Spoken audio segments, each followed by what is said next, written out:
হাঁস মুরগির বাচ্চা পালন এবং ক্ষুদ্র পরিসরে পোল্ট্রি ব্যবসা।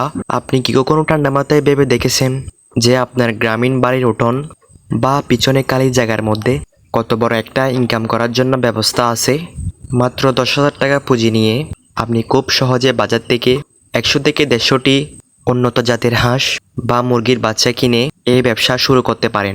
বর্তমানে আমাদের দেশে অরিজিনাল দেশি মুরগি বা দেশি হাঁসের ডিমের যে পরিমাণ বিপুল চাহিদা রয়েছে তা সাধারণ হিসাবের বাইরে। এই ব্যবসা শুরু করার জন্য আপনি প্রাথমিক অবস্থায় 5 থেকে 6,000 টাকা দিয়ে দেশি মুরগি বা দেশি হাঁস উন্নত জাতের 1 দিনের বা 7 দিনের বাচ্চা সংগ্রহ করুন। আর বাকি টাকা তাদের প্রাথমিক খাবার বা এবং প্রয়োজনীয় ভ্যাকসিনের পিছনে খরচ করুন। বর্তমান বাজার বিশ্লেষণ করলে দেখা যায় লেয়ার মুরগির একটা ডিম 10 থেকে 12 টাকা বিক্রি হয়, সেখানে একটি কাঠি দেশি ডিম বাজারে অনায়াসে 20 থেকে 25 টাকা সেল করা সম্ভব।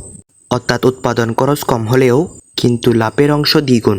মাত্র 5 থেকে 6 মাস এই প্রজেক্টের পিছনে সঠিকভাবে যত্ন এবং সময় দিতে পারেন, তবে 10,000 টাকার প্রাথমিক ইনভেস্টমেন্ট আপনাকে খুব সহজেই 30 থেকে 40,000 টাকা লাভের অংশ এনে দিবে।